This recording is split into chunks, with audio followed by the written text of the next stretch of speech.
Perkenalkan, nama saya Victor Lelang, kelas 10 Otomotif 1.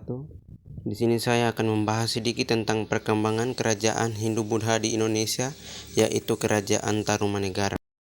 Yang pertama, lokasi dan sumber sejarah. Kerajaan Tarumanegara berada di Jawa Barat di tepi sungai Cisandane yang saat ini merupakan wilayah Banten. Kerajaan Tarumanegara berpusat di Sundapura yang saat ini dikenal sebagai Bekasi. Sumber sejarah. Keterangan tentang Kerajaan Tarumanegara didapat dari beberapa sumber, baik dalam negeri maupun luar negeri.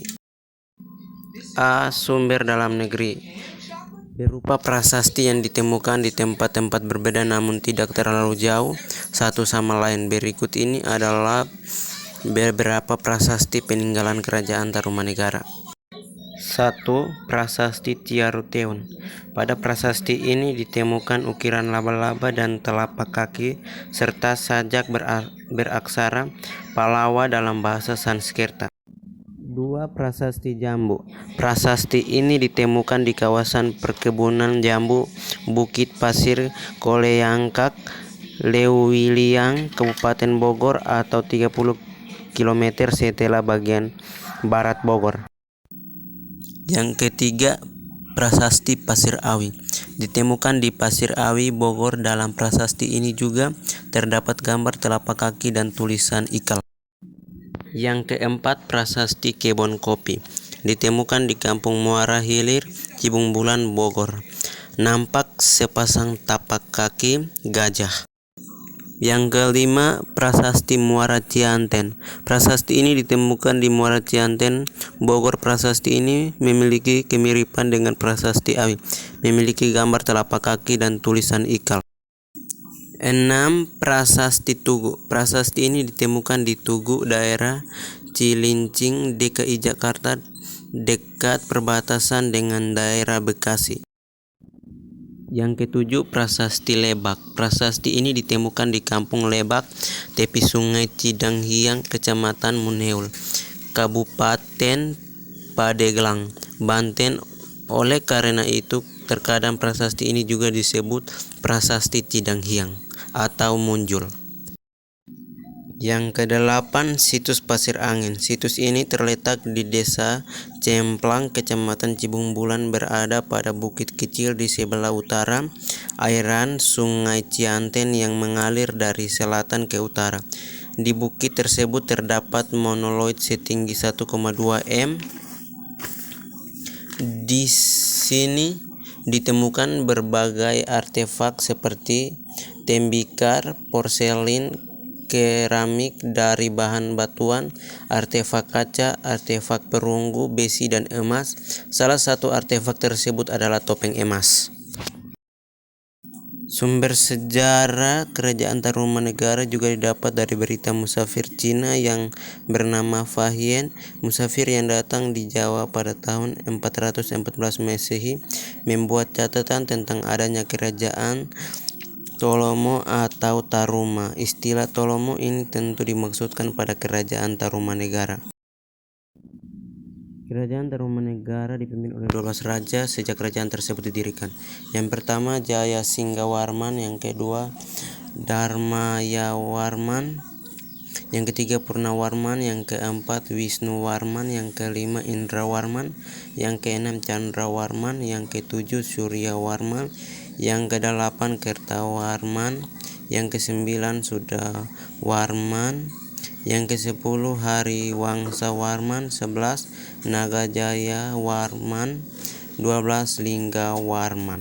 Dari ke-12 raja tersebut, Raja Purnawarman menjadi raja yang paling terkenal karena di masa kepemimpinannya ditandai kejayaan Kerajaan Tarumanegara. 3. Keadaan masyarakat dalam kehidupan ekonomi. Letaknya yang berada di dekat perairan membuat Kerajaan Tarumanegara disematkan predikat kerajaan maritim. Berkat lokasinya itu pula Tarumanegara terbilang maju dalam bidang pelayaran dan perdagangan. Meskipun demikian, prioritas kehidupan ekonomi kerajaan tersebut adalah pertanian dan peternakan. Keadaan masyarakat dalam kehidupan sosial. Terdapat dua golongan masyarakat kehidupan sosial di Kerajaan Tarumanegara. Golongan pertama adalah agama Hindu yang berisi raja atau anggota kerajaan. Adapun golongan kedua ialah masyarakat biasa yang masih mempercayai agama nenek moyang atau agama kebudayaan. 5. Masa kejayaan Kerajaan Tarumanegara. Kerajaan Tarumanegara mencapai puncak kejayaan saat dipimpin oleh raja ketiga, yaitu Raja Purnawarman. Dia terkenal sebagai sosok raja yang berwibawa dan cerdas. Pada masa kepemimpinannya, kondisi ekonomi Kerajaan Tarumanegara terbilang maju dengan pesat. 6. Runtuhnya Kerajaan Tarumanegara. Tanda-tanda kemunduran Kerajaan Tarumanegara sudah dimulai pada masa kepemimpinan Raja Sudawarman. Hal tersebut didorong oleh beberapa faktor, antara lain: 1. Raja Sudawarman kurang peduli terhadap kerajaannya yang menyebabkan raja-raja bawahannya merasa tidak diawasi dan tidak dilindungi. 2. Pada masa pemerintahan Raja Sudawarman muncul pesaing Kerajaan Tarumanegara, yaitu Kerajaan Galuh. Kerajaan Galuh didirikan oleh Wretigam Dagum, cucu dari Keretahuan Raja ke-8 Kerajaan Tarumanegara. Sebelum menjadi sebuah kerajaan, Galuh adalah bagian dari Kerajaan Tarumanegara. Raja terakhir Tarumanegara adalah Linggawarman, Raja ke-12 yang tidak memiliki putra, tetapi dia memiliki dua orang putri, yaitu Manasi yang menikah dengan Tarusbawa, raja pertama dari Kerajaan Sunda. Sedangkan putri kedua adalah Sobakacana yang menikah dengan Dapuntayang Srijayanasa, pendiri Kerajaan Sriwijaya. Tata kerajaan Tarumanegara kemudian jatuh ke tangan menantu pertama, yaitu Tarusbawa, yang ingin mengangkat kembali kerajaan Tarumanegara dengan cara mengembangkan Kerajaan Sunda yang sebelumnya adalah kerajaan bawahan. Tarumanegara kemudian menggabungkan Kerajaan Tarumanegara dengan Kerajaan Sunda. Namun ternyata hal ini membuat hubungan Kerajaan Tarumanegara dengan kerajaan lain melemah. 4. Kerajaan Galuh memutuskan untuk memisahkan diri dari Kerajaan Tarumanegara. Pemisahan ini juga didukung oleh Kerajaan Kaling karena putra mahkota Kerajaan Galuh menikah dengan putri Kerajaan Kalingga. Dukungan ini membuat Kerajaan Galuh meminta agar wilayah Kerajaan Tarumanegara dibagi menjadi dua, yang disetujui oleh Raja Tarusbawa untuk menghindari perang saudara. Sehingga sejak saat itu Kerajaan Tarumanegara dibagi menjadi wilayah Kerajaan Sunda dan Kerajaan Galuh, dengan Sungai Citarum sebagai batasnya. Yang kelima, informasi yang didapat dari Prasasti Kota Kapur 686 Masehi menyatakan bahwa Dapunta Hyang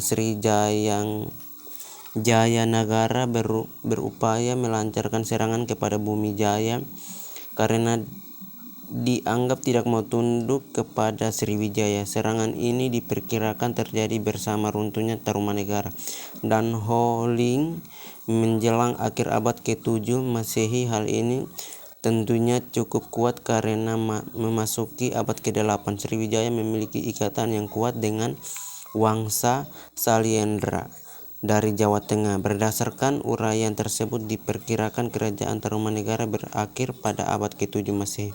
Karena abad tersebut tidak ada lagi berita-berita yang dapat dihubungkan dengan nama rajanya. Menurut Ir.J.